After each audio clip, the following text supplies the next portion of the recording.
Going live in 3, 2, 1. Good afternoon to the Brentwood community. We're back here at one of our Board of Ed meetings. It's the October 8th, 2020 meeting. It is 4:36. I'm going to call the meeting to order at 4:36.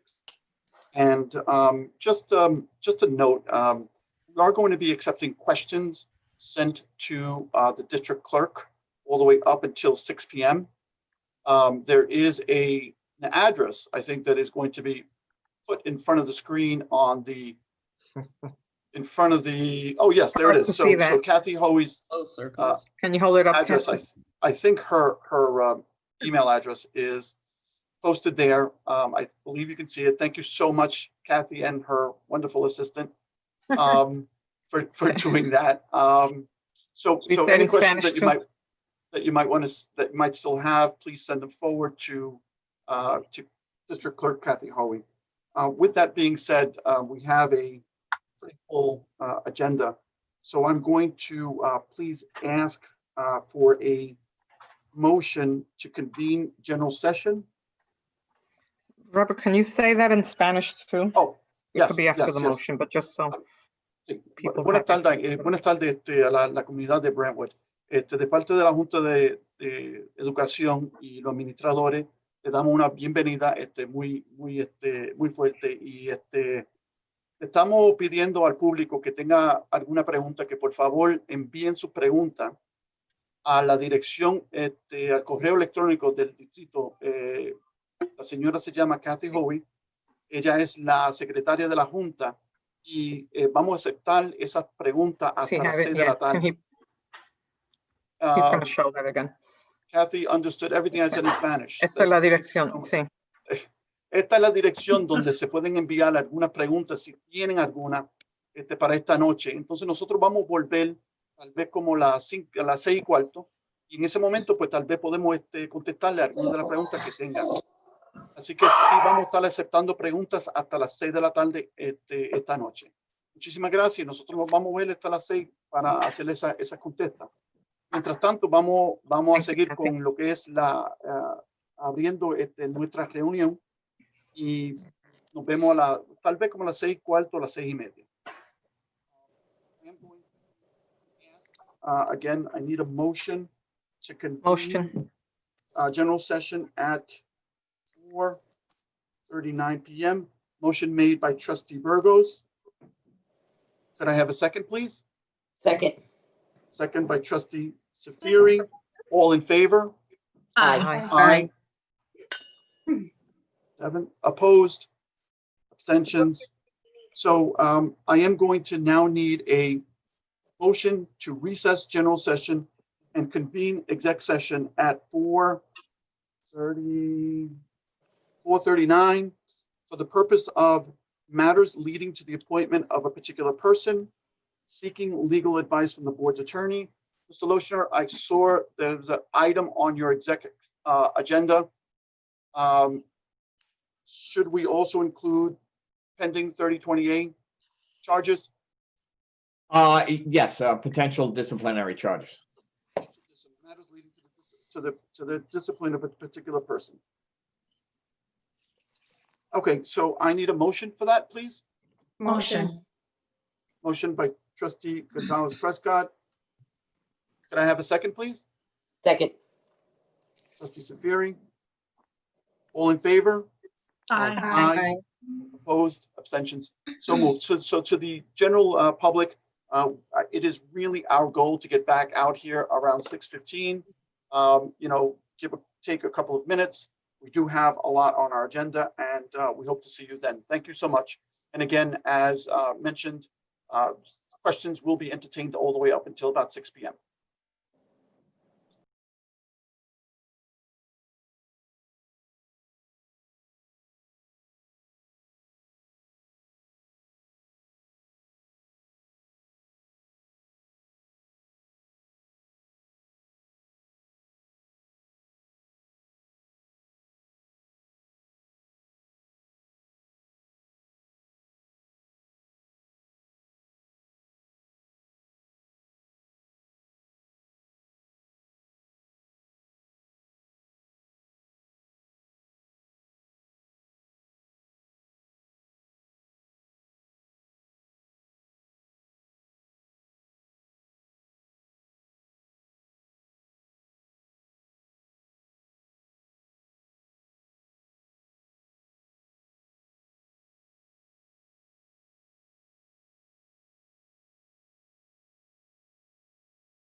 1. Welcome back to the Brentwood Board of Education board meeting for October 8th. Again, we're always hopeful that we are going to manage our time in these meetings so well, but I'm so sorry that we are coming out so late. With that being said, we're going to get right into the tonight's meeting.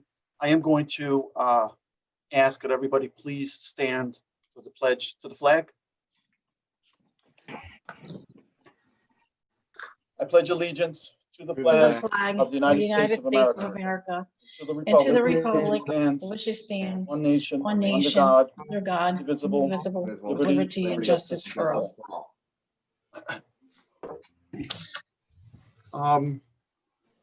So what I would like to do tonight is just take a moment before we move on to the consent agenda, really to just start with an apology to the Brentwood community, and just really I think that this idea that I'm going to bring forth really came to me as I was sitting last week watching the presidential debate that so many of us heard about.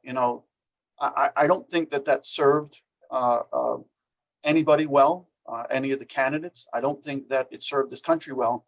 And while I was sitting watching the debate, I couldn't help but think about our last meeting, our last Board of Education meeting, and I just wanted to start with that. I think that on behalf of all board members, I know that we are all incredibly passionate about how we feel on certain subject matters. I know that we all have our different perspectives, and that we do have an opinion on so many certain or so many issues. I just want to kind of like renew my commitment to doing this in a way that is much more effective than what we saw at our presidential debate last week. I know that sometimes in our exchanges, we do get a little heated, and I actually commend everyone for coming with their opinion and with their perspective, but I would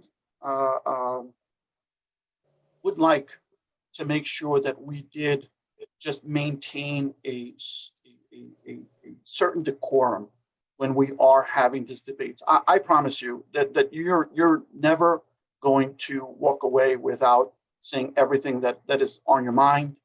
What I do ask is that when we are talking, or when one person is speaking, that we not talk over each other. That we do say, listen, excuse me, can I interrupt for a moment? Can I have a moment? Absolutely. And I think that conceding the floor, conceding the conversation is a part of that decorum. And I just really reflected on what we were doing during that meeting when I was watching that debate, and I just and I know that the country deserves better, and so does this community. So I apologize for any of the missteps that I have taken. I know that that each and every one of these board members takes what they're doing seriously, and sometimes we just get a little I don't know, a little excited, but that's okay. I enjoy the debate, and I enjoy the different perspectives. Ultimately, I think that the loudest thing that we could say is with our vote, and that is ultimately, where these statements are made. So to my fellow board members, I do apologize if there was anything that I did to overstep. I hope that we do learn from what we witness, and that we are maintaining a certain discipline and a certain decorum. There isn't anything you can't say as far as I'm concerned. how you say it matters. I guess the tone that you say it with matters. And again, no one is going to be heard if everybody is talking over each other. With that being said, there's just one more item that I wanted to add to this. I know that we've heard over and over and over throughout the years, even when we were in live meetings. Hey, listen, how come the trustees don't say anything? How come they're not speaking their mind? How come they aren't voicing their opinions? And I could promise you, and I mean, I think that everybody, if asked individually, will say that when we are dealing with certain issues, especially in exec, everybody voices their mind. Everybody expresses themselves. They express themselves clearly, and they are engaged. I do believe that everybody comes prepared. And again, we may not even agree, when we come out of those meetings. And that is essentially what this board meeting is about. So once, ideas have been shared and once perspectives have been given, it really does come down to the votes of each and every one of these board members. And that is the loudest expression of how it is that they feel that they can make. So I also believe that it also allows for a much more a controlled a board meeting. There is a certain issues that we can't talk about, and that's usually the stuff that that's most controversial. When it comes to certain employees or certain employee matters, when it comes to some of the advice that the attorneys give us, that's the kind of stuff that really is the core of the controversy. And when we do come outside, ultimately the vote is the loudest expression. And I just wanted to say that there's another piece that I feel like I have to address because it has been out there in the community, and there have been I guess complications due to the fact, at least in my opinion, due to the fact that that we are a reflection of what is happening in our nation. There is an incredible divide in this country, and everybody knows it. Everybody, politically speaking, and this is what I'm saying, politically speaking, and hey, you know what? That's probably what's the greatest thing about our country is that we are allowed to express our political views. There has been some concern as to the role of a board member, the role of a political official, the role of an elected official, because that's what each and every one of us are. As trustees, we are elected officials, and what that role is in terms of our own personal and private political views. I just have to say that that although we should be cognizant of how it is that we express ourselves, we certainly have a right to express what those views are. I believe in as long as they're being done in a responsible and reasonable manner, because at the end of the day, we are elected officials, and I believe that comes with a tremendous amount of responsibility. Nonetheless, I also know that each one of us does not give up the right as private citizens that we have when we are elected to this board. I only ask that we do this with reasonable and a certain discipline also, so that we are not losing the respect of this office, the positions that we hold within the community. So with that being said, I am just going to go right to the items for action, and that would be order of business B2A. Be it resolved that the Board of Education hereby suspends the order of business for this meeting and this meeting only according to policy 2350. I need a motion, and can I remind the trustees to please unmute themselves when they are voting, please. Could I have a motion, please? Motion. Motion by trustee Safiri. Could I have a second, please? Second. Second by trustee Moore. All in favor? Aye. Aye. Opposed? Abstentions? So moved. Ms. Hoey, I have not heard from trustee Felix. So, You were out, Robert. She said that she had to step away for a minute. okay. So can you just please register this vote as 6-0? Thank you. I'm on page 2 of our agenda, items for action. I am going to need a motion to amend as follows. We are going to add, Robert, yes, I'm sorry. Could we have a motion and a second on the original resolution and Yes. then a motion to amend? okay, absolutely. And thank you for safeguarding the process. So could I have a first on a motion on D1A, appointments, resignations, and leaves of certificated personnel? Motion. Motion by trustee Gonzalez Prescott. Can I have a second, please? Second. Second by trustee Holder Daniel. So now we will open this up, and I will ask for a motion to amend D1A as follows. We will be adding item number 8, and it reads the name as follows: Amanda Welch, for the position of physical education.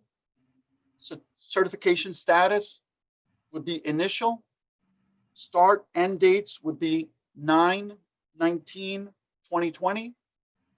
And the step would be MA 30, step 3. Robert, So, I'm sorry. Was that MA 33 that it was No, supposed to be? No, MA 30. 30, step 3. MA 30, step 3. Thank you for clarifying that. Yes, Robert, could you read that again from the beginning? I want to make sure that we're completely clear.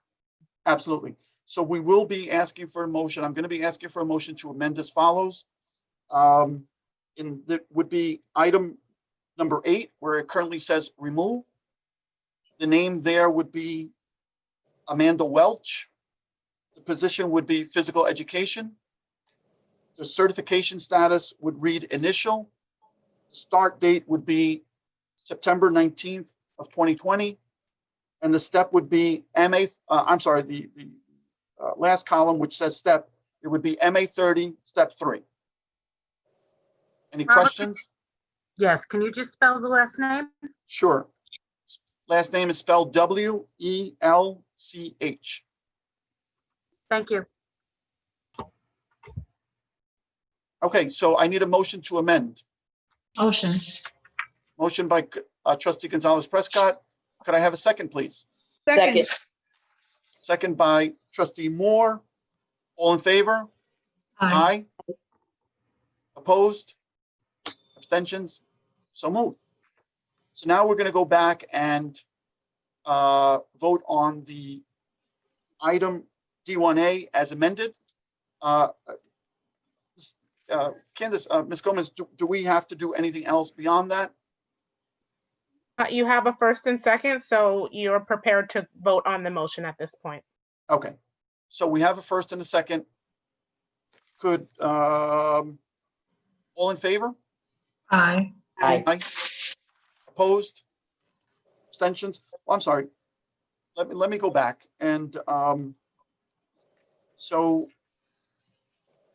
let me go back because I do believe so D1A, appointments, resignations as leaves, as per the agenda and as per the amended agenda. All in favor? Aye. Aye. Aye. Aye. Opposed? Abstentions? So moved. No, I just wanted to take a moment here, just so, because we voted on this and this is now official. I did want to ask just a question of council. You know, there was kind of a reason why we decided to put this on the agenda. You know, we wanted to formalize the rehiring of the teachers that were part of that excess list that we had moved on at our last meeting. Can you, counsel, I don't know if there's a way that you could just explain what was the importance of putting the teachers back on the Pell list, you know, and what did we accomplish tonight in terms of, you know, the rehires? Right. So I think I explained at the last meeting, when you abolish a position, the teacher who's occupying that position is accessed from employment, but by law goes on what's called a preferred eligible list. And they're on that preferred eligible list for a period of no longer than 7 years. But during that time that they're on that list, if the school has a vacant position which becomes open, which is similar and corresponding to the position in which that excess teacher previously held within her tenure area, then that excess teacher is entitled to be recalled back to that position based upon their seniority in the district. So here we had the opportunity to be able to bring back a number of these teachers to positions that were available to be filled. And you'll see from the agenda, many of them were in the elementary bilingual positions. So those teachers, as a matter of law, have the right to be able to be recalled to those positions. We also have some positions where we had teachers who were accessed who had dual certification in another tenure area. We had a need to be able to fill those positions. So we had the opportunity to be able to bring those folks back into those positions.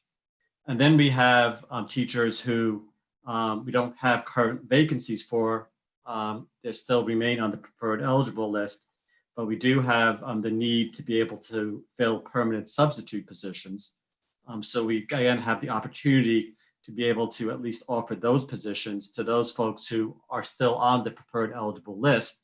By taking those positions, they don't remove from the list, they still stay on that list for an opportunity that may arise in a position within their tenure area, but it provides them with the opportunity to be able to continue to work for the Brentwood School District.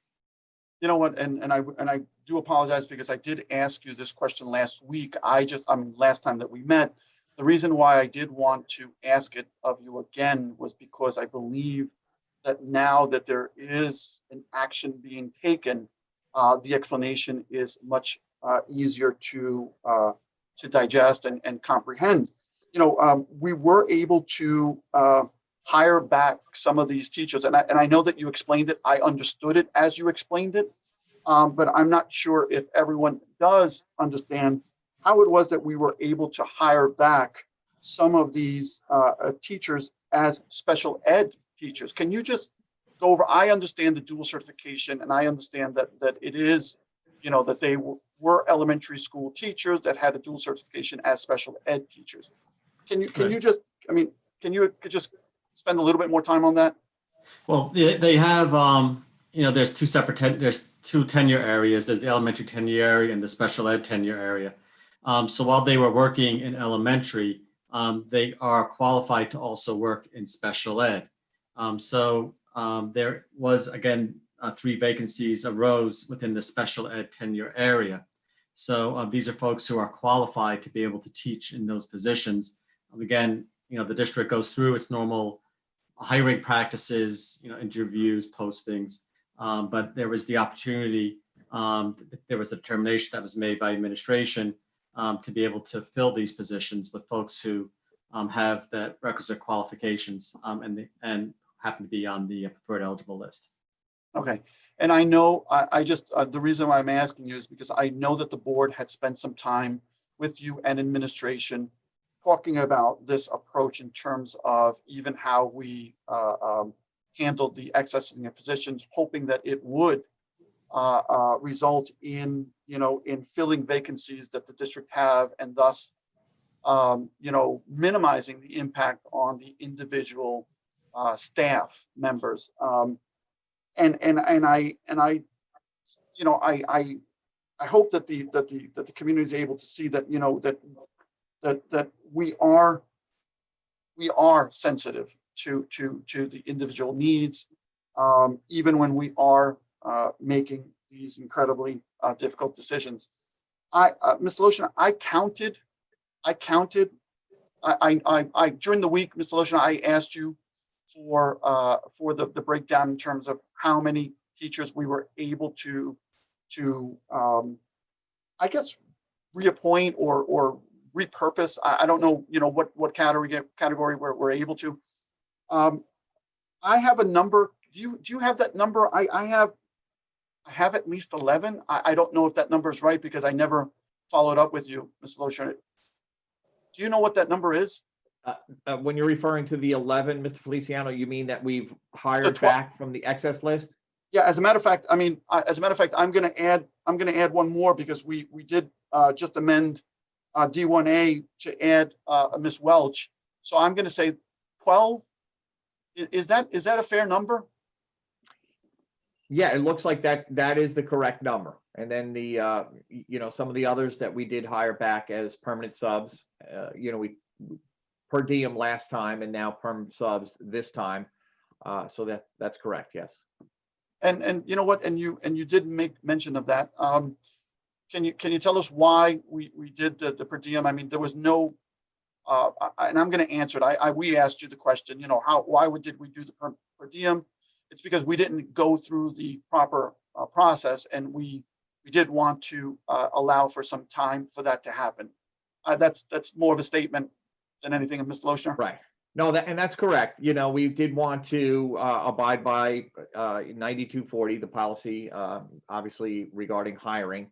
And that was the same case with the teachers that were recalled under a different tenure area, the special education. They did go through the process that we referred to, that Mr. Block referred to in terms of 9240. So that was one of the reasons too, in terms of the per diem and now their permanent subs. Dating back to 9/19. Yeah, and at this moment, I would really like to take a moment to thank Mr. Block as Labor Counsel for providing the guidance that he provided the entire board as we were trying to mitigate all of these different circumstances. I really truly appreciate everything that you gave us in terms of information and clarity along the way. So on behalf of the entire board, thank you so much. Well, thank you. My pleasure. Excuse me, Robert, I just want to make it a point that the fact that we hired back these teachers does kind of, lead us to believe that we obviously have the need. And, that is the reason why we had some questions last time, that we wanted to make sure that our students are being appropriately educated, and with teachers that are certificated in their areas, that are experienced, and that we are not really cheating our students of any services that they deserve. So I'm glad to hear that there was a turnaround and we were able to call these teachers back. I hope we can call the rest of them back too. And thank you, Rich, for you and your team's hard work, because I know it wasn't easy. No, it wasn't easy. No, and really the cabinet did a tremendous job, figuring out all of the machinations behind the rehiring. I mean, it is important to note that we did lose some teachers, and unfortunately, they're not teaching with us. So many of them, thankfully, were so I can tell the people out there that many of them were hired by some surrounding districts. So it's unfortunate to lose them because they were terrific young teachers. But I'm glad that they have positions in other districts. But they'll be on the Pell list, so we do hope in the near future to hire them back. That's correct. Rich, in the past when I worked, a lot of teachers that were let go, when they were, when we had an opening and we called them, they always came back. 90% of them came back to Brentwood. It is a special place. So that's been my experience as well, Paula, that they do return to us. I mean, we do hope, I mean, obviously we're in this, financial position. I understand the position the board took. I do hope to eventually restore the TOSA positions that were obviously used to, make all of these adjustments. So I know that's the board's goal too, as, hopefully we work our way out of this financial crisis. Rich, in July, before the start of the school year, how many teachers were you planning to hire in district? And how many of those did we actually hire?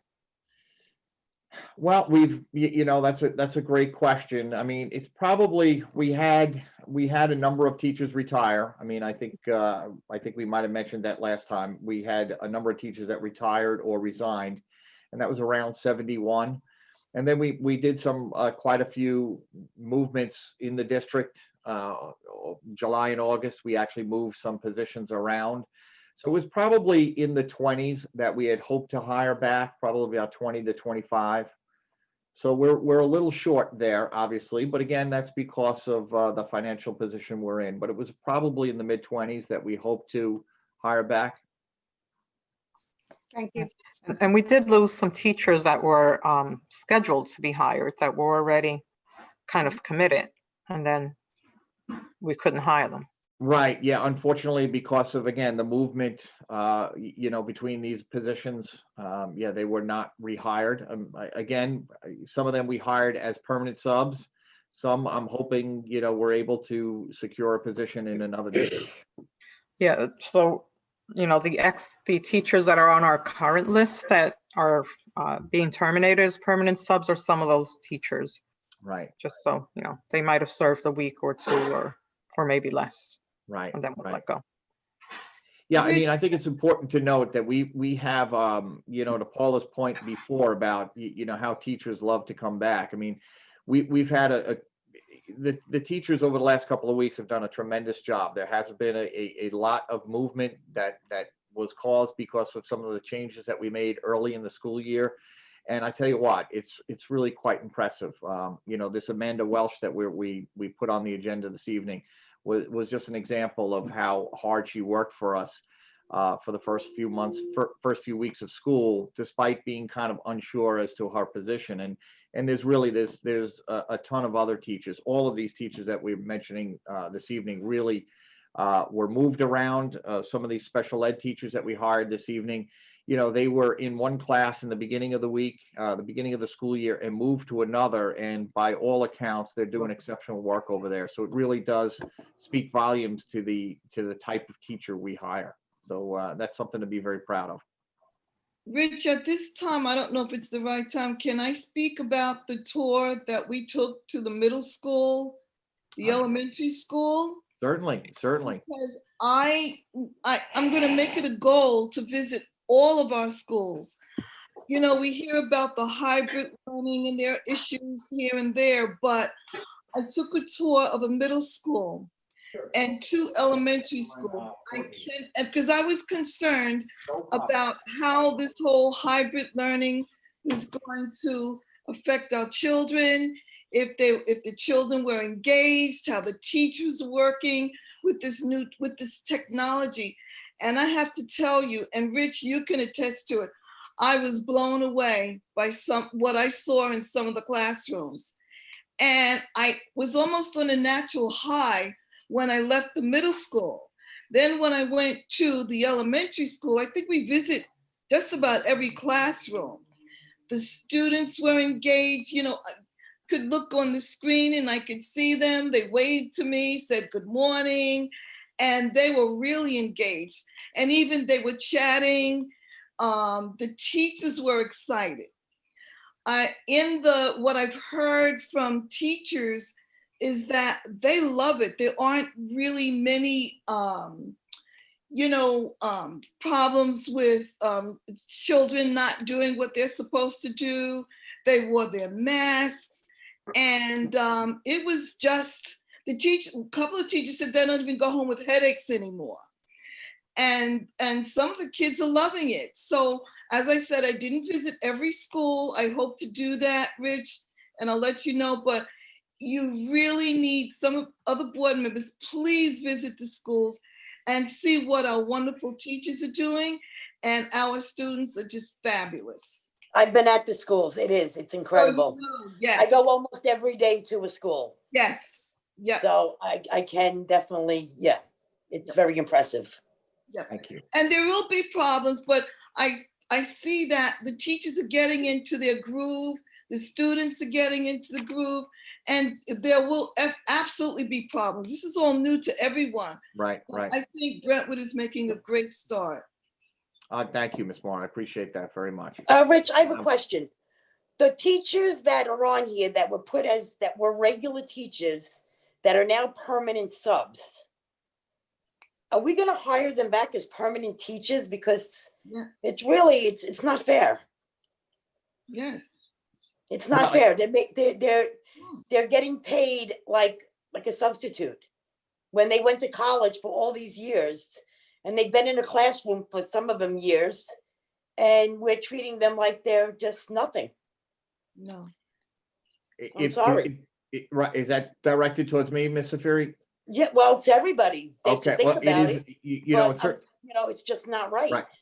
It's certainly my hope that, that we do eventually hire them back. I mean, But if they're already in the classroom, why can't we hire them back right now? well, right now they're They're doing in the posi- same job as if they were doing it before this happened, before we canned them and changed their title. They're doing the same exact job for a quarter of the money. It's not right. So just to clarify, permanent sub, we do have positions that were abolished. So there's not full-time available positions that are available for these folks, which is why they're working as permanent subs. A permanent sub is somebody who's assigned to a building and then can be delegated an assignment within that building. And it doesn't have to be, it's not going to necessarily be the same assignment. It could be filling in for multiple teachers who are. But are out. they in school every day? They come to school every day, but their assignments That's my point. could But they're vary still- based upon, but they're substitute positions. And the substitute positions do not pay obviously the same as a full-time position, but there was the economic need for the district to abolish the positions and still provide at least the opportunity for these folks to continue to work in some capacity. If a position comes available to which they are qualified, they, within their tenure area, they will have the legal right to be returned to those positions. But right now, those positions don't exist. Rich, can I ask you a question? Sure. The community adopted and approved a $430 million budget. How much of that $430 million budget we have spent? I mean, you know what I mean? I mean, we've made considerable cuts and we gave ourselves some cushion just in case, we needed it, because we know we often do need it. And we're trying to figure out how to provide the services on a yearly basis. So my question is, we adopted this 430 million, well, the community did. And how much of that have we spent to date that, I think we need to know, like, where are we at? No, I understand the question. I can't answer exactly, how much we've spent up to this point. Maybe Ms. O'Connor can, although I don't know whether she'll have those numbers at her fingertips in terms of what is spent and what has been encumbered. I think your point is, though, I think what you're trying to say is the budget that we adopted, did it have these positions in it? Is that, I'm not sure.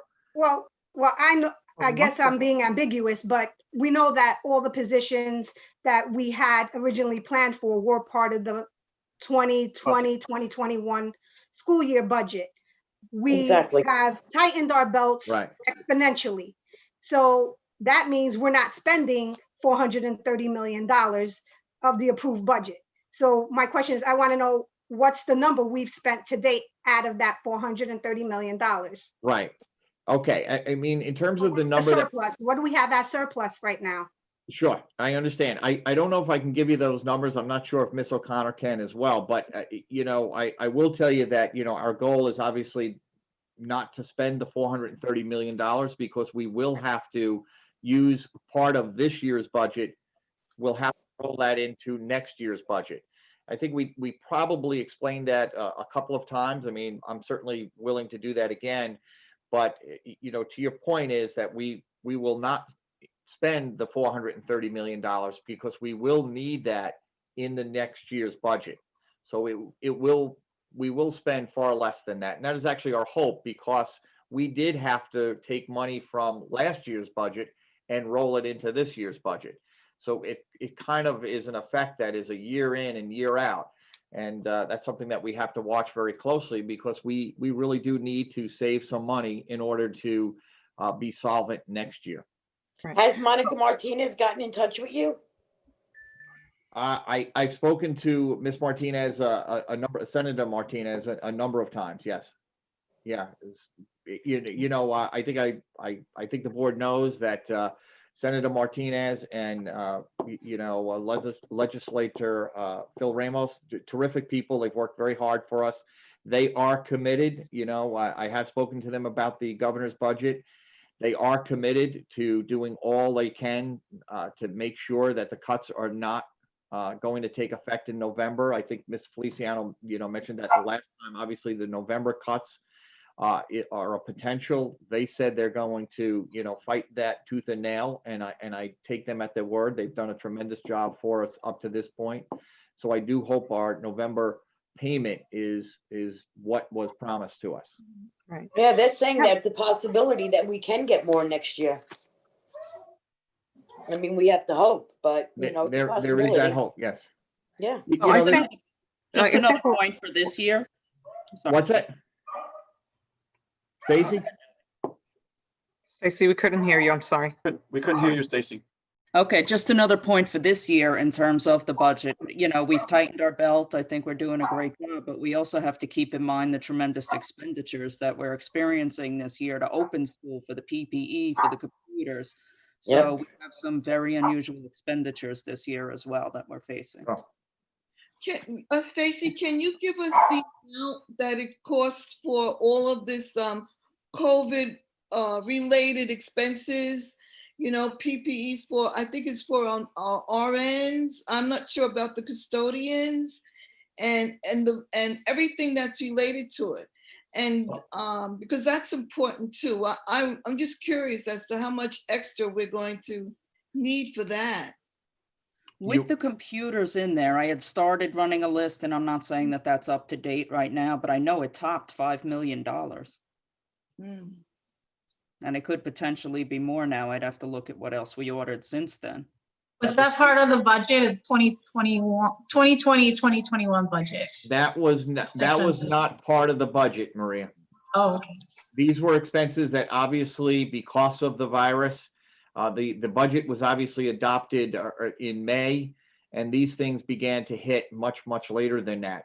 We did, however, obviously in May and June, we knew that we were going to move forward with the laptops, but it was not anticipated to buy. We actually talked about it in some board meetings that we were going to systematically bring in laptops beginning at the high school and working our way back. But obviously what happened is we wanted to give laptops to all of our students. So that was a huge cost to the district. And then the PPEs, obviously the masks alone are tremendous. The chemicals that we're using to clean, the filters, the list is really quite. Yeah, but we also have to remember all the money we saved on sports, the money we saved on the music. Right. We need to take a look at all of that. The buses from the sports, which I don't know if we pay for that or separately, but we did save quite a bit of money to counteract that kind of, those bills. Absolutely, Mr. Fury. We actually did, and we used all of those monies towards this budget. I just don't want people to think that we're broke. No. No. Okay, because we're not. Not with Stacy around.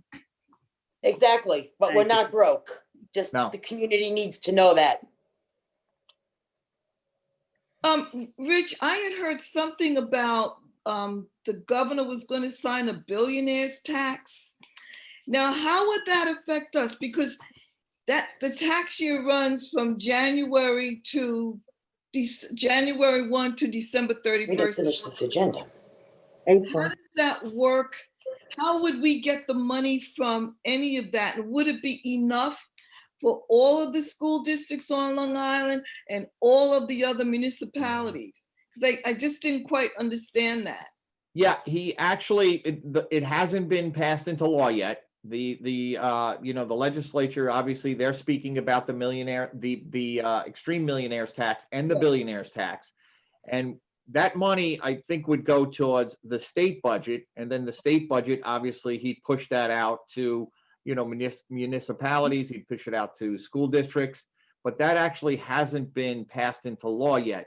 Now, I think, a lot of people are looking over at New Jersey. New Jersey, a few weeks back, they did pass the billionaires tax. And I think that's why New York is looking towards that.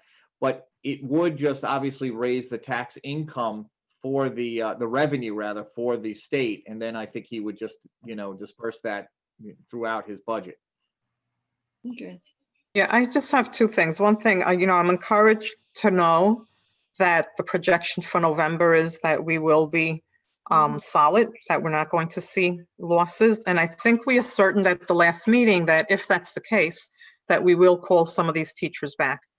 So I'm hoping that we can move in that direction, as we come closer to that date. I also want to talk about the money that we roll over every year. So that is money that gets rolled over and incorporated into the budget. However, we have a tendency to roll over a similar amount every year, right? And it's in the ballpark of maybe 22, 23 million, more if you count in the amount that we reserve in the unreserved fund. So I just want to encourage us to maybe look at how where we're putting that money that we roll over, because that certainly is money that we could incorporate into some of the areas that we are cutting right now, so that we can sort of relook at the whole situation and maybe change our priorities or move that money into areas that will benefit children in a more direct way. Right. All good points, Julie. The community should know that it is typically about $22 million that we roll over, but this year we actually had to roll over more, and that was $38 million, which is why we have to be careful as we continue forward. For the remainder of the year, we have to be careful about how much we spend. Because again, that $38 million will be needed next year. Now, Right. Also to your point about the November, I don't want to, mislead the community or the Board of Education. Everybody is working hard to ensure that there won't be cuts to education. However, I'm not guaranteeing it, nor can, Senator Martinez and Phil Ramos, although as I said, they're working hard to make sure that doesn't happen. But it could happen in November and December. There is a possibility that he does cut, the aid to the districts. Now, what we do hope, because what we've been hoping all along, Stacy and I, is that he doesn't stick to the 20%, because 20% for obviously Brentwood is a tremendous amount of money, whereas 20% for maybe one of the surrounding districts, it's not as big of a hit to their general fund. So what we do hope, and what we're pushing for, and I'm sure that the senator and the congressman are pushing for the same thing, that if they do cut aid to schools, that they do it fairly across the board. They take a look at a school district like Brentwood, and they don't say 20% to Brentwood. It's a much smaller percentage to Brentwood, Right. and obviously a larger percentage to some of the wealthier districts. That if there is a cut in November, we're pushing for that type of cut. The organizations I belong to, the organizations that Stacy belonged to, that's what we're pushing for. I'm sure our attorneys also, when they're, speaking to people in Albany, that's what they're hoping for as well. That if there is a cut, that's the best case scenario that we hope for.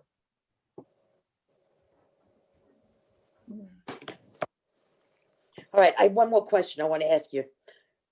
You said we got 5 million. It cost us 5 million for the computers? Is that correct? No. Not 5 million for the computers. That was everything that was unexpected, if you will. Okay. Leading Do you know into how the much? year. All right. Did we get any grant money toward any of that? Yeah, some actually we did. Broadridge gave us. They actually purchased laptops for us, And then actually Phil And Ramos. Altice, right? Altice Altice gave money give as it well, out? yes.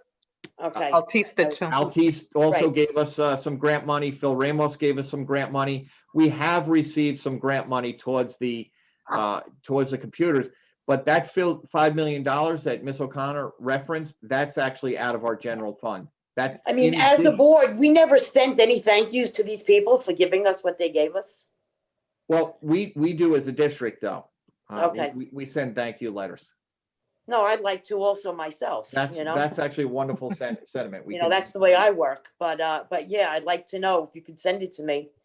Sure. And, you know, because that really does help a district like ours. Tremendous what's happened during this time frame. That there are lots of companies, surrounding companies, that have really stepped up and been extremely generous and kind to Brentwood and other school districts in our situation. Yeah, no, I would definitely like all the names, please, and I could, thank them myself. Sure, absolutely. Thank you, Rich. Rich, where are we with the devices for the students? That's a No, we great ask question. Every time we meet, but I just want to know where we are now. No, it's actually, I usually, Mr. Feliciano asked me at the end, and I was going to bring that up. So I'll bring it up now because it's a great question. First I want to say that we gave out laptops to all of our remote students. And at this point, we have about almost 5,000 laptops that have been distributed to the community. Now what we're doing is we're going to the schools and we're giving out laptops to our hybrid students, the students that come in a few times a week in their home. And we're giving them out as a as needed basis. So the schools are keeping a list of all of those parents and students who have called in and said they're really in need of a laptop, and we're distributing it to them. We probably have about 8,000 in district that will be distributed. So we have a few thousand more that we'll be distributing in the next few weeks. And I am sad to say to the community, and this really is a nationwide problem. But laptops they're still backed up. We still have hope. The community heard me say that we were getting them in October. There is still hope that we get them by the end of October. But in all honesty, Lenovo is backed up not only in the United States, but across the world. So there's really been a distribution problem. But again, we're hopeful that we get those 8,300 by the end of October, but still not a guarantee. But I do want Rich, are you getting that many people really requesting? Well, it's not that they're requesting. We're getting quite a few that are requesting, but it's also the board's commitment to give out laptops. Oh, no, I understand that. Listen, we have some kids who are using their own, but we still promise them a laptop. Right. Which is fine. I don't want to see anybody go without. Yeah, if they are going and without. believe me, I have people who've been helping, kids get them on their own. And, no, I don't see anybody complaining. I called you, forget how many times. Again, if there is somebody out there and a community member that's listening, Absolutely. Please, call your school, call me. I get quite a few calls and we will help you get a laptop. I also wanted to just end with Stacy's done a terrific job with Candace Chang. They actually they found 1,400 laptops that she actually kind of put a rush on. So we actually hope to get them within district pretty shortly, right, Stace? Yeah, they're in stock with a vendor, so they just have to ship. So we'll get Yeah. those quickly before the 8,300. Right. Thank you, Stacy. Yeah, Stacy and Thank you, Candace really. are, yeah, And they're Candace, thank you. yeah, they're working every day, making phone calls to different distributors to see if we can bring these laptops in quickly. So it was really quite an accomplishment to get these 1,400 coming to us. So how many total do we have district-wide laptops available for use? Well, we have a little less than 10,000. That's what we will have that's what we have in district, along with the laptops that are currently in the buildings. And the 1,400 is in addition to? That's in addition to it. And then we still have the 8,300 that we ordered. Okay. So we'll be almost at the number that we need district-wide. I'm hoping, by the end of October, if not November, we'll have plenty to give out to every student, which is the commitment that we've made to the district. But to Cindy's point too, that if you do need a laptop, please call your school or call my office and we'll do all we can to get Or it. to call you. me. I know they text you quite a bit. So if we can move on with the agenda. We are on page 4. D1B, approval for legal defense. And just for the community that's out there, we have a series of resolutions that are similar in nature. They are going to be approval for legal defense. And what I am going to do this time around is I am not going to read the each resolution because one of the things that we are going to try to do is correct something that was mistakenly said when I was reading a previous resolution. So this time around, board members have their agendas in front of them. It's the agenda that was posted to the district website for the community to see. All members should be unmuted.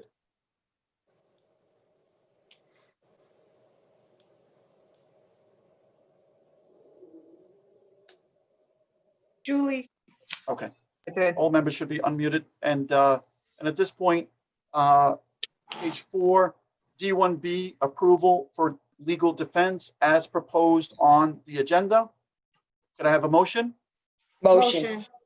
Motion by trustee Safiri. Could I have a second, please? second, Second by trustee Felix. All in favor? Aye. Aye. aye, Opposed? Abstentions?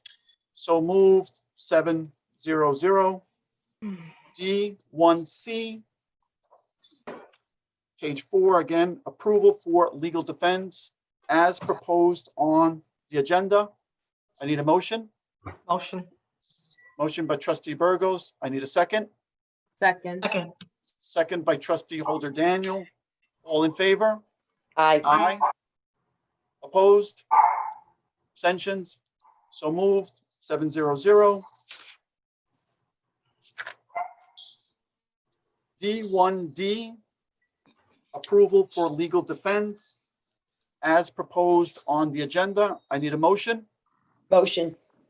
Motion by trustee Safiri. Could I have a second? Second. Second by Second. trustee Burgos. All in favor?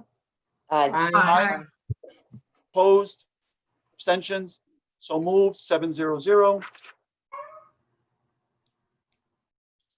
D1E, resolution to amend minutes of the July 2nd, 2020 public meeting of the Board of Education. I need a motion as proposed on the agenda. I need a motion. Motion. Motion by trustee Gonzalez Prescott. Could I have a second, please? Second. Second by trustee Safiri. All in favor? Aye. Aye. Opposed? Abstentions? So abstain, moved.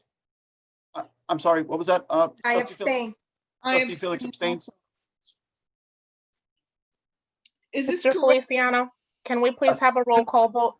Yes. D1E, resolution to amend minutes of the July 2nd, 2020 public meeting of the Board of Education. We had a first. District Clerk, could you tell us who had the first? Yes, Maria. Could we have to tell us who had the second? Cindy. Trustee Safiri. So we're going to have a roll call. Maria Gonzalez, trustee Gonzalez Prescott, could you tell us your vote, Yes. please? Yes. Trustee Holder Daniel, Yes. trustee Burgos, Yes. trustee Moore, Abstain. trustee Felix, Abstain, trustee Safiri. Yes. I am a yes. The motion carries. 5 in favor, none against, and 2 abstentions. D1D, I'm sorry, D1, F, no? that was D1E. F? This was D1F. D1F, amendment of resolution. Quote, rescind D1C dash abolition of positions adopted at the July 2nd, 2020 public meeting of the Board of Education as proposed on the agenda. Could I have a motion, please? Motion. Motion. Motion by trustee Safiri. Could I have a second? Second. Second by trustee Gonzalez Prescott. All in favor? Aye. Aye. Opposed? Abstentions? I So abstain. moved. 7. And I abstain also. Wait a minute. Okay. So 7, the motion carries. 5 yes. Nobody against, and 2 abstentions. Trustee Moore and trustee Felix.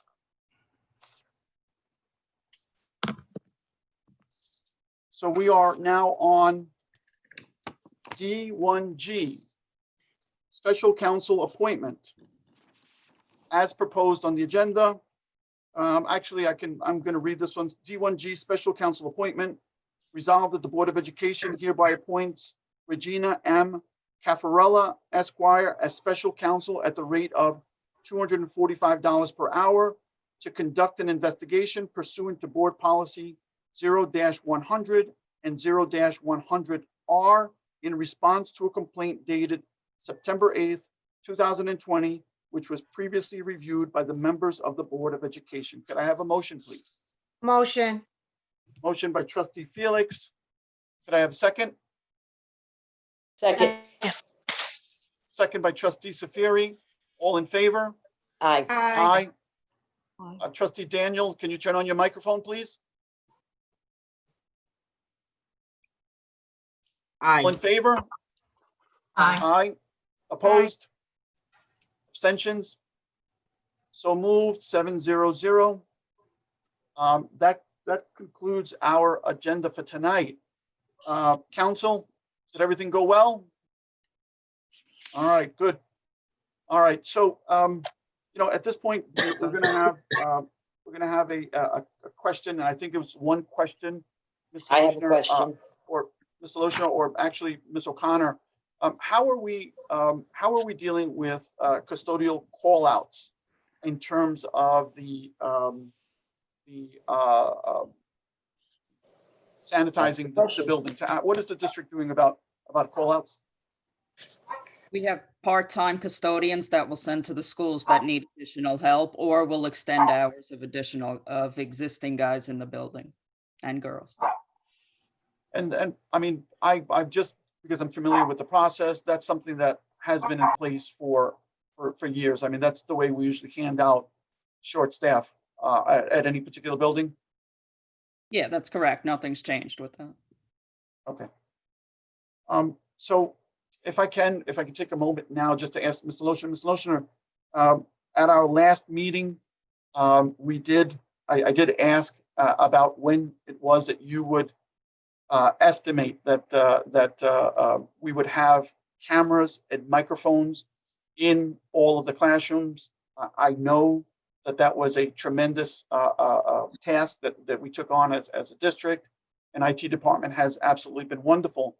I believe that you, when you were asked, said that was going to happen, I think by Wednesday of last week.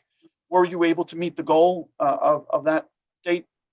Yes, the district has, and as you mentioned, the IT department did a wonderful job. They worked through the night in many cases, and they did install the cameras. It's in virtually every classroom. When I responded to the board the other day, I said it was, it was across the district, and that is in fact true.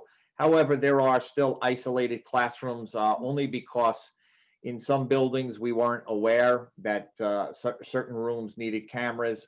So they're still putting in cameras in various spots throughout the district. But yes, for the most part, cameras have been installed in all of the classrooms.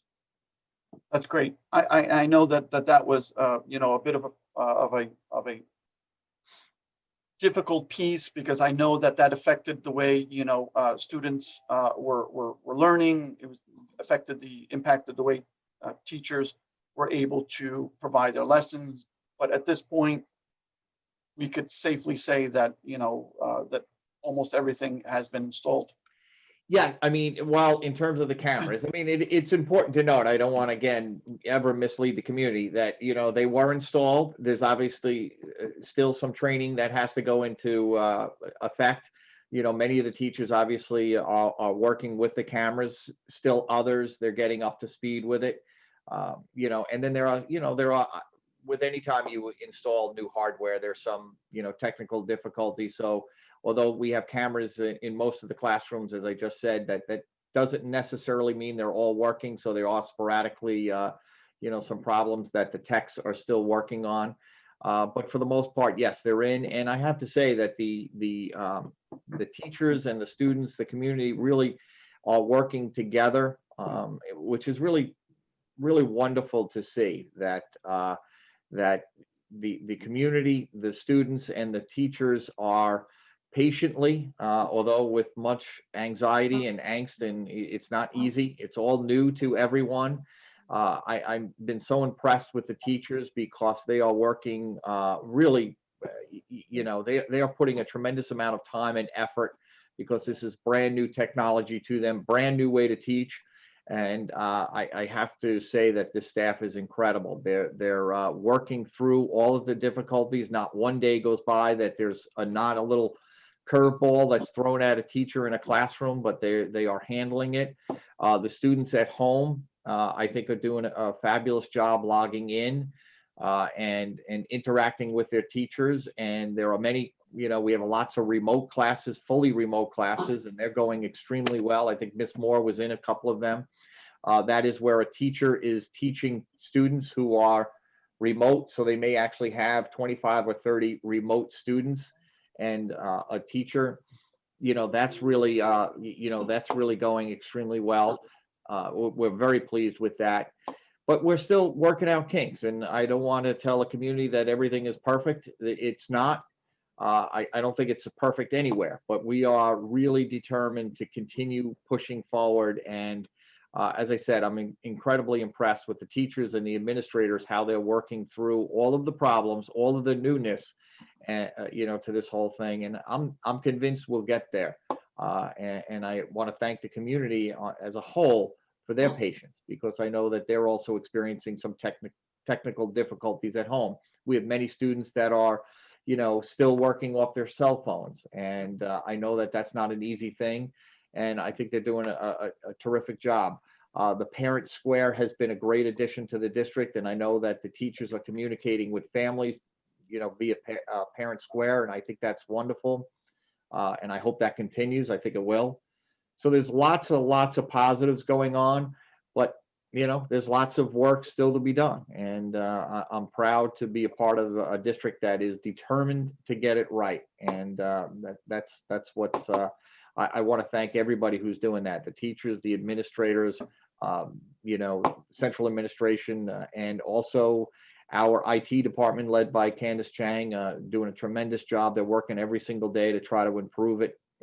And we're getting there. We're getting there. All right, I have a question. Check something. Oh, go ahead. I also wanted to mention about the camaraderie of the teachers. They are helping each other. Sometimes you get a little bit flustered and another teacher will come in on their, on their free time and help the teacher out. And I think it's kind of brought the teachers closer together in certain buildings.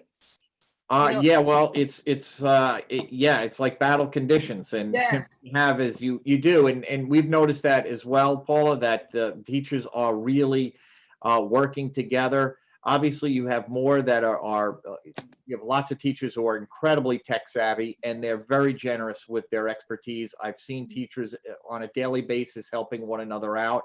We have quite a few administrators that are also tech savvy, and they're out there every single day trying to help teachers through some of the difficult or the rough spots with this new technology. It's not easy. It really isn't. I've talked to teachers, not just and administrators, not just in Brentwood, but really across the island. And I'm really proud of how we have, worked through this new technology. It really, despite everybody being still anxious and overwhelmed with it, I think we do have to step back and say, you know what, we're getting it done. We're getting it done. And like I said, I'm also very thankful to the parents and to the students because they're also in this with us, and it's not easy for them at home. I know it's not easy for parents because of the hybrid students. We have many parents that are working their schedules around their kids. And, that's something that's not easy on families. And we have to really tip our hats to these parents who are working jobs, trying to figure out how to work with their remote student or their hybrid student who's home on a Tuesday and a Thursday. Not an easy thing to do. But they're doing it. Lots of sacrifices by community members and parents. I've talked to quite a few who've put their own careers on hold or some of their, hopes and dreams on hold so they can be home for their kids. And that's not an easy thing. And it really is impressive how much the community is working to make this successful. I got a pretty funny comment here sent to me from the community. Wait a minute. Maybe we can get some tech savvy parents to fix the comments since they weren't allowed to make any. It was shut off. I don't know. I don't Yeah, have anything to that's do what with they're the saying. comments. They're not happy. But I do have another question. Do you know about when we can get the math and reading consultants back for our students? That's something that we'll have to, obviously, that's something that I'd like to see happen as soon as possible. But I know that these are financial decisions that will be made, I'm sure, by the board as we go forward. All right, that's something to really, because it's going to hurt our students. Rich, can Mr. I Lusher. ask you? I'm sorry. Go ahead, good, Trustee. Rich, I've gotten a couple of messages from parents regarding the EBT cards that some were receiving in lieu of lunch. You know how some of the parents got like that expense card that they could use for food? Yes, and you know what? I'll let Stacy speak about that in a minute, but yeah, no, she's going to speak about that, but you bring up a great point, Eileen. I did want to mention tonight to the community. So before I forget, I'm going to say it, even though I made a note about it. But I want the community to know that the Board of Education at last board meeting, you signed on to a program that actually gives lunch. Well, I should say, free lunch to every student. So what we're having in our schools, I think there are some students they may arrive to school without money, and they don't realize that lunch is free for every student. Isn't that New York statewide now, though? It's not New York statewide. The district had to sign on to it, but now It was on TV. Okay. We've always had a free breakfast. Okay, so I really would encourage students as they walk into the buildings in the morning, just so parents know the way it works is we actually have on either tables or kiosks or carts, we have a bagged breakfast every single day. They're in little paper bags or plastic bags with a milk. And we really would love to see every student grab that bag and grab that milk and go to their period 1 class and eat it. That's absolutely free. And it has, it may have a cereal, it has a juice, has milk. It will have something else, might be a graham cracker or something along those lines.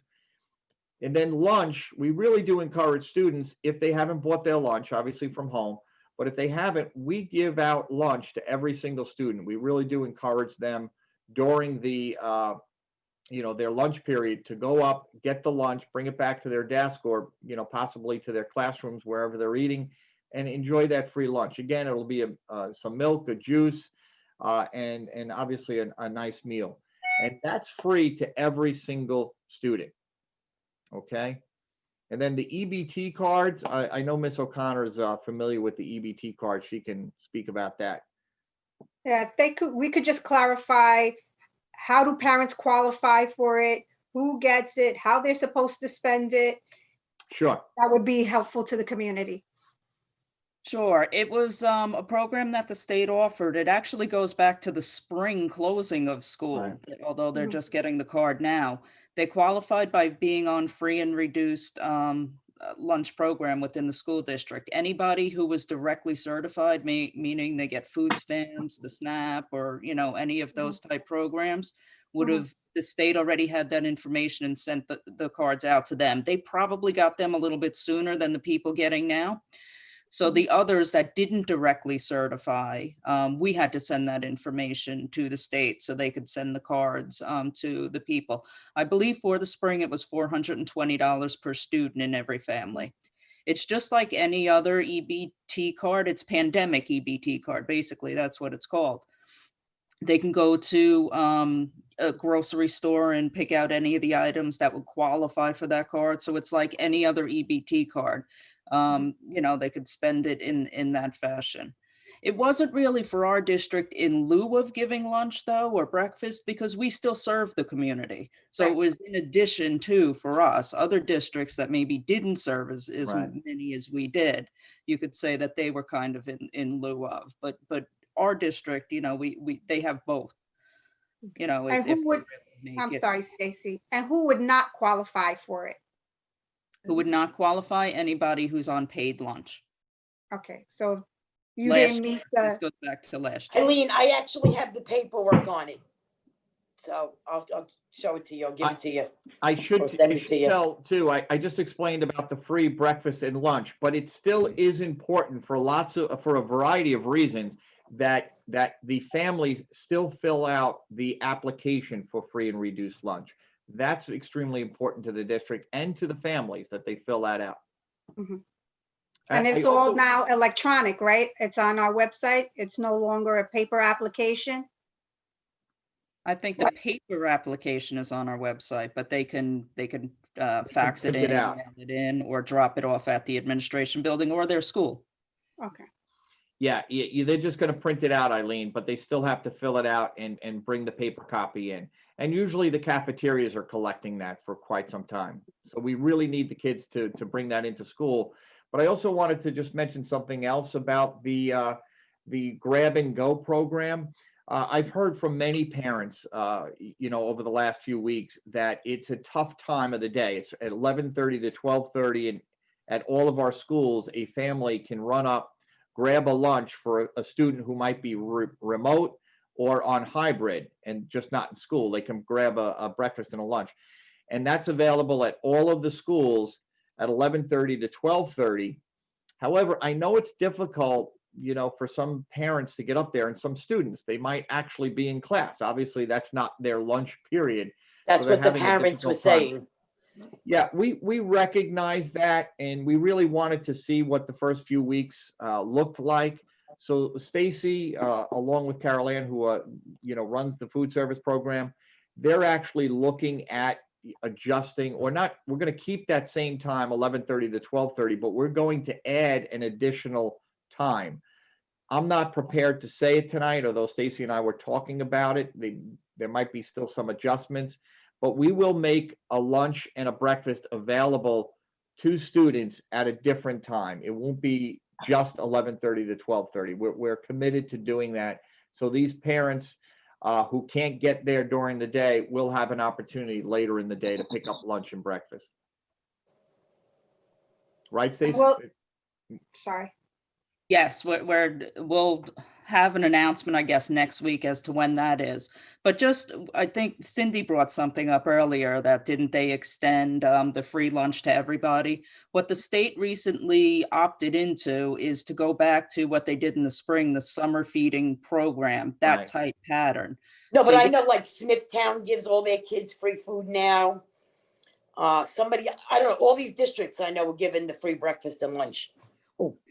Right, but the state just went into that, and that goes Right. through the end of December or until they run out of money. So they may run out of money to fund that Right. prior to the end of December. So we'll wait and see. But we did go into that. But should they run out of money for that, we still have the community eligibility program, and that's what Mr. Loshner was talking about just a few minutes ago. So Good. there won't be a cost for meals here within Brentwood. Right. We'll just go between those two programs. So we encourage everybody, you know, to take that meal, the breakfast, the lunch, and to, you know, if they can do the grab and go during the day. Now, when or- you say, Stace, when you say that you're going to extend it, you didn't pick morning or later in the day. We're going to pick later in the day. I'm only thinking that maybe we should try to I don't know how we're going to take a poll with the community, but sometimes I don't know, what's easier for the community in the Well, morning or. We're trying to work around the community, but also we need the food service workers to obviously. No, I know. prepare the food. Stacy and I had spoke about it when I called Right. her about it about a month ago. Right, and we also can't get in the way of arrival at each school. Right, so with all the we have buses, a line of cars right. waiting while the cars are, Right. while the buses, I should say, are coming in. Thank you for doing that, though, Stace. Really. You're welcome. All right, Mr. Another Lotion, I have important another point, question, though. and I think that the question is more for a community that has just to the point that you were making earlier, Mr. Lochner. So it is a work in progress, and as board members, we always hear and get feedback from board member, from community members, and in my case, the one that I wanted to bring up right now, I also get feedback from students that are in the community. We all have relationships with different students in the classroom, and everybody has our numbers. So I did get a text from a student who was slightly disappointed in terms of her interaction with with remote learning, and I guess the message that was being sent was that when she's on remote learning, even on the hybrid model, that the remote learners are not getting the same kind of attention. And that certainly isn't the model that we have proposed. And I know that that's not the norm in the district. I'm bringing this up because to the point that you're making, I did respond to her, and I want to say this to all of the kids that are out there, that they also have to allow the students specifically, not just the parents, the students specifically, they do have to allow for the teachers to make adjustments, and they also have to provide feedback to the teachers in terms of how it is that they can improve their lesson. I had a long text exchange with her, and the conversation just ended, and I'm looking at my phone right now, and I think that it resembles and reflects what it is that we're all trying to do. And it says, hey, Mr. Feliciano, listen, I don't want to get the teacher in trouble. I just want the teachers to understand that we don't like being home either, but we have a right to learn too. I said, listen, that is a perfect way to end this conversation, because nobody volunteered to be in this situation. And I do believe that everyone will rise to the occasion. We just have to give it a little bit more time. And I think that, we have the potential to be a model for what we're doing. Absolutely. So Yeah, I agree. So with that being said, Mr. Lochner, this is just another set of questions that's probably more for some of the community concerns, because I know that we've gone over this a couple of times, in terms of how many remote learners do we have as kindergartners? How many kindergartners do we have that are the fully remote model? The last I checked, it was 146. Exactly. And I know that you answered this for us during the week, an email. So can you tell us how are those 146 kids assigned? Do they have teachers? Do they have I want to answer the question. So from Mr. Lucia, from what I understand, these 146 kids that are in fully remote are assigned to a classroom and are on somebody's roster. No, actually, did you say they are on someone's roster? They are, aren't they? Shouldn't they be assigned to a teacher currently?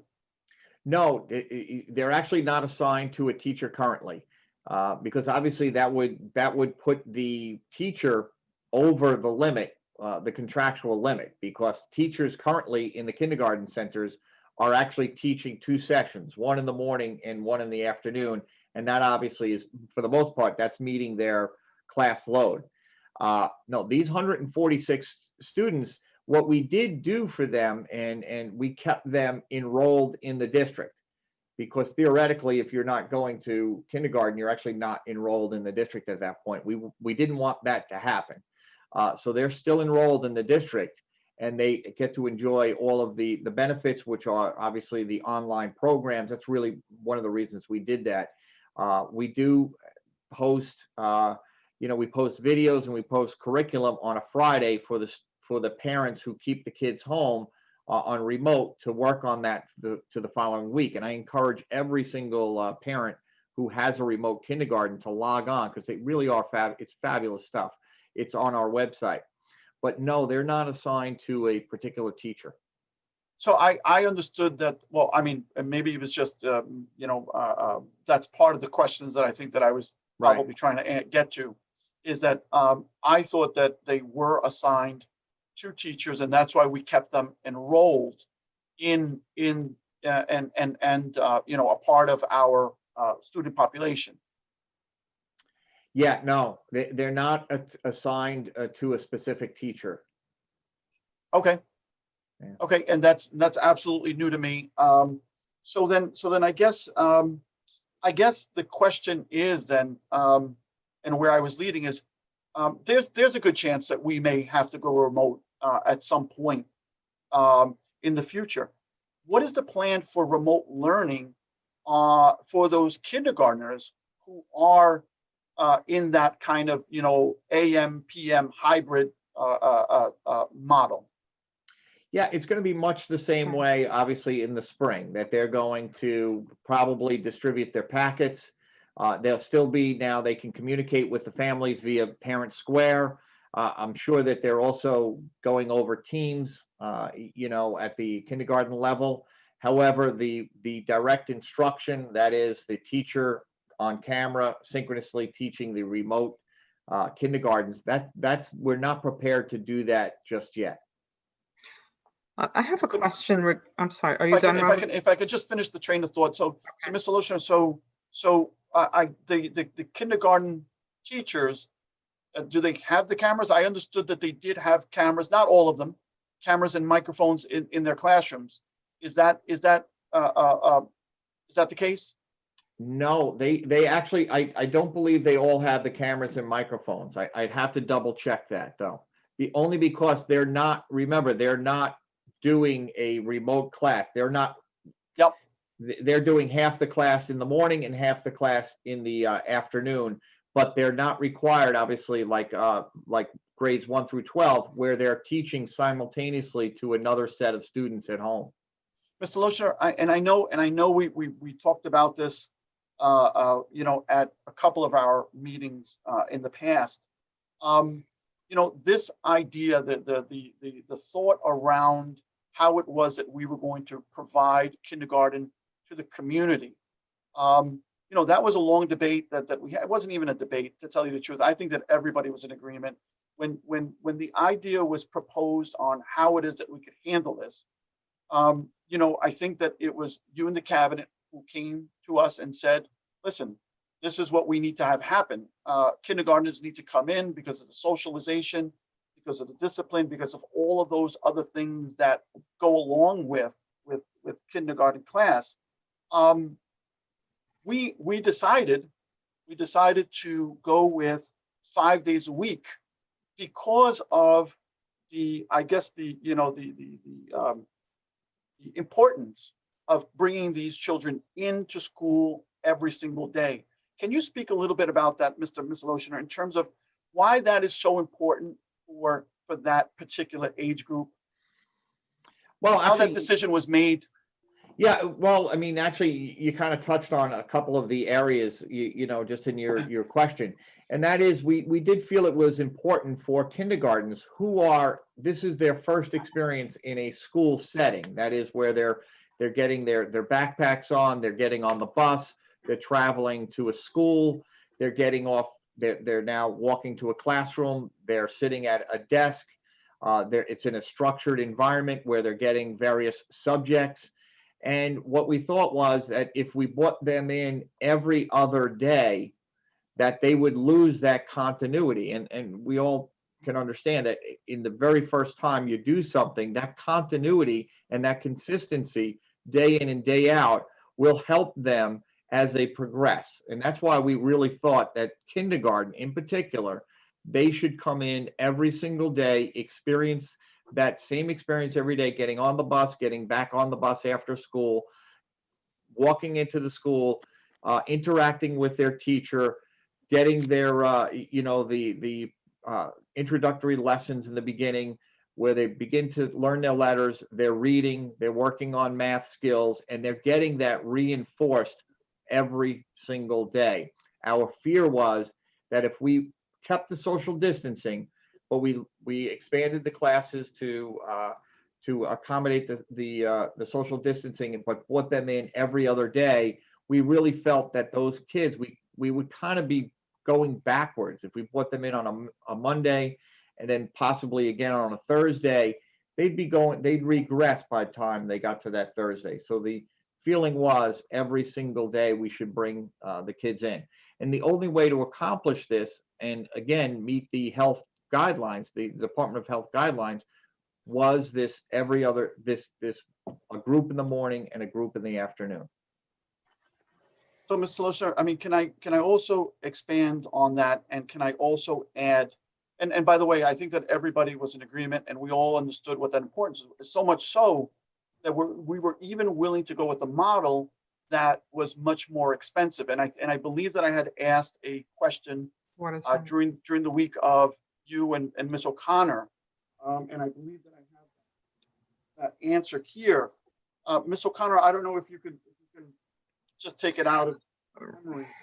Robert, while you get that, I'm sorry, but while you get that, can I just circle back, because I don't want to lose my thought when Mr. Lochner mentioned that these kindergarten students are enrolled, right? They're enrolled students, so therefore we can provide them with the electronic services that we have, and I'm sure they get paper packets as well, and They do, they have access. the material. Okay.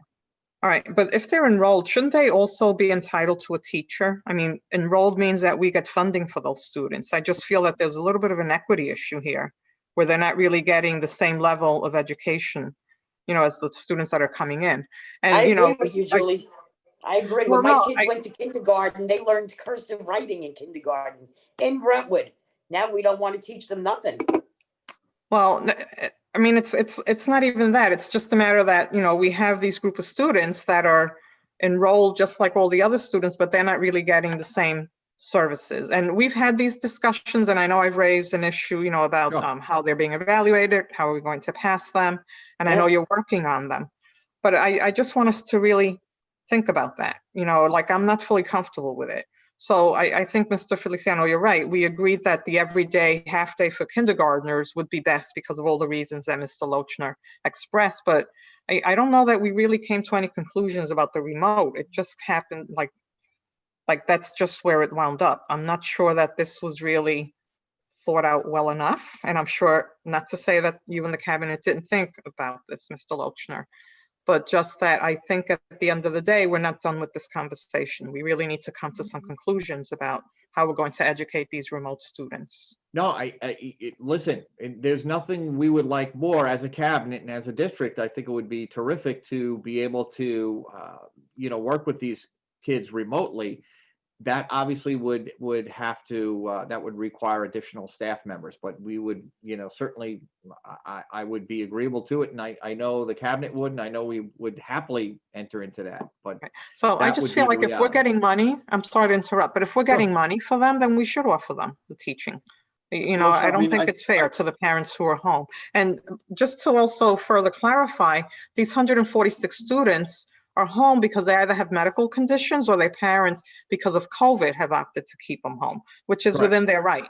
Sure. So no, absolutely.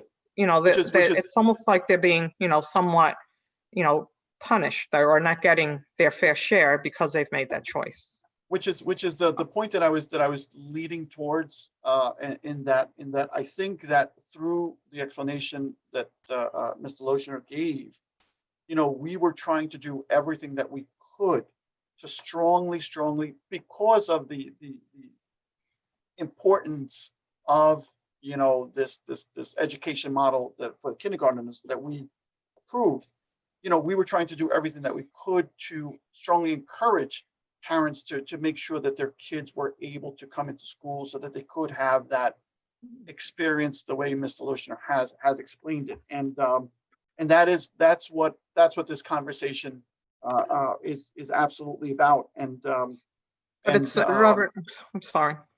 It's also about if the parent chooses not to, we do need to honor that, like we're honoring it with all of the other. Grade Yes, no, levels. and I agree. But there was a rationale behind it that was based on educational strategies, and that's all I'm trying to say. That's it. If So- I could so- just say one more thing, Mr. Feliciano, and Sure, that is, absolutely. listen, other school districts, really most school districts have taken a look at their plans and they've made adjustments. I mean, we've probably heard about surrounding districts that are adjusting their K-5 model. Absolutely. It's not uncommon. We made that, we made that announcement to the community, many times over July and August when we put in our reopening plan, that if this is something that the board is committed to, and we would love to hear that, I could certainly explore our options to, reach out to our remote students. And it sounds like the board is leaning that way. I could certainly present something to you fairly quickly. And that's the point. The point that I was trying to make, Ms. Love to see Lochner, it. is that this plan is fluid. We've said that right from the beginning. We are absolutely making the adjustments along the way. We're always asking for patience from our community, and really cooperation. So that's what all of these conversations are about, and that's usually what they surround. So to the point that I was trying to make, we were so sure about this model, and so sure about what we wanted for the kindergartners, is that we were also willing to spend more money on this model. One of the questions that I did ask Mr. O'Connor and Mr. Lochner during the week was, how much more money did this kindergarten model that we chose to go with cost, and why? I mean, I know that, or I believe that the hybrid model that we have in all of the rest of the district would have been a less costly option. Ms. O'Connor, I had asked you responded. Do you remember what you responded? I don't remember the ultimate number, but it's about 1,200. Well, let me go back. Our current model, or last year's model, we use 6-hour buses to take the kindergartners in. That's the standard hours for a large bus that you would get, because now we have to transport in the middle of the day. We have to take home the AM kids and we have to bring in the PM kids. So we added hours to that bus. We're no longer using a 6-hour bus. We had to increase that to a 9-hour bus. The cost to increase that bus is about $1,230 a month, or $12,300 a year. We have roughly 30 kindergarten buses at our locations, and that came out to, I forget what that total number was, maybe 350, 400,000, somewher in there. Yeah, in your About email, 400,000. you absolutely But isn't quote that grant those money? numbers, and that is that you did say that it was roughly 1,230 per month. I'm looking at your email, 30 buses, and that roughly comes out to about $400,000 a year. I just wanted to just bring that up because there was some serious consideration to this model, trying to do the best for those younger kids. And again, it wasn't just by accident that we ended up here. And I know that we've talked about all the cuts that we are trying to implement, but here's a scenario where we went just the opposite way, where we decided to invest more money in order to get better service for those children. So we will absolutely continue this conversation. I think that that all of this is very important. But then on the flip side, and you've heard me say it over and over and over again, is that through all of this, we also have a fiduciary responsibility to make sure that we are balancing our budget. So That's it. I don't Stacy, have, is any of that bus money, isn't that grant money? It's No, it- reimbursable, It's It's general- reimbursed. reimbursed. So we do get the money back. It's Not general Portion of fund. it. It is general fund money, but we do get aid on it. All right, well, that's Thank what you, you gotta Stacy. let people know. I tried. okay. We're all Board in members, Stacy at the moment. Rich, I have a question. How many hours a day are these students getting actual curriculum learning, more or less? The kindergartners. Let's do the whole time. You know, it's a little over, it's probably about 2 hours and 15 minutes that they're in the class. Okay, so when they have phys ed, how much time for that particular day? I think you said it's that phys ed every 2 weeks or? Yeah, it'll probably be about a 30 to 40 minute class. Okay. Okay. You know, it's just concerned Every because other week. kindergarten is not like it used to be. You know, they're actually learning. Kindergarten is the new first grade. No, you know, listen, it all of this breaks my heart. I mean, as it does everyone's. We wish that they could be in all day, every day, just as they always were. I'm looking forward to the day that we have all of our kids in class every single day. But as Mr. Feliciano said, and as you guys have said, this is we tried to make the best decision for our kids. I think this is the best decision. You know, I know also, like everything else, it's inconvenient for parents because, you know, they're only gone for probably about 3 hours a day. Mm-hmm. And I know parents, again, are adjusting their schedules. But we either did that or we did it every other day, like, you know, the hybrid schedule, twice a week or 3 times a week. So we made the decision what would be best for our kindergartners. And I think we struck on it. I know other districts are kind of doing a similar thing. But again, because of our size, we don't have the ability to bring those students in every single day. For the whole day, I mean. Right. Stacy, I just got a message from a parent about the card, the EBT card or the whatever card it is. Yep. She wrote. Is there any way we could send something to the students? What do you mean? Because this lady didn't even know what it was for until somebody told her. And she had it for a while. And she's saying there's more people that probably have it that don't know what to do with the card. There's a website that talks about it. We can post the link on. No, maybe- I'm saying, but like the students of ours, like for our students to let them be aware of what this card is there any way we can do that? Well, what I was saying is there's a website that talks about it, what it's for, why they got it. So we could put maybe the link or a page from that website onto. How about we send it on the Parent Square? We're on Parent Square. That would Yeah, be we good. should send something. That's a good point, because some parents may not realize. It comes with a letter, but they may not realize, and, you know, I think Eileen said it as well, that parents have not used it because they're not That's sure. what she just messaged me. She's had it. She don't even know how to use it. It didn't come with anything, but that's Maybe we can post something on the Parent Square, website. that would be great. Yeah, Yeah. it didn't come from the school district though. Just so Right. you know. No, it didn't come from No. the school. And we're But it not, does mention we're school. not necessarily aware of who's received it. So we could certainly, you know, Like a post some- general. You know, Well, we if could- the majority of our students get free lunch, then the majority of them probably got it. right, Many did. many did, right. So if, we get a couple of hundred who it's not sent to, they'll just disregard the letter. Right.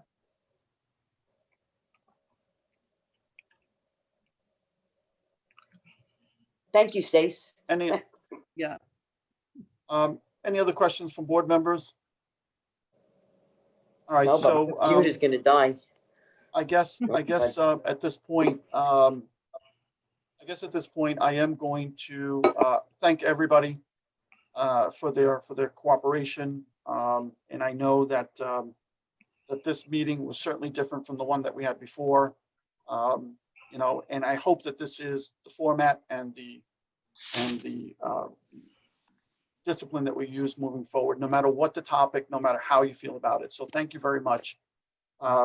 To our council, thank you very much. Administrators, Mr. Lochner and Ms. O'Connor, to our board members and district clerk, have a wonderful night. And to the Brentwood community, we will see you next week for our regularly scheduled business meeting. With that being said, could I please have a motion to adjourn tonight's meeting? Motion. Motion, Motion by trustee Gonzalez Prescott. Could I have a second, please? second. Second by trustee Safiri. All in favor? Aye. Opposed? Abstentions? So moved, 7-0-0. Have a wonderful night to everybody. Thank you so much. Thank you. Good night. Night now. Good night. Good night, Kathy. Good night.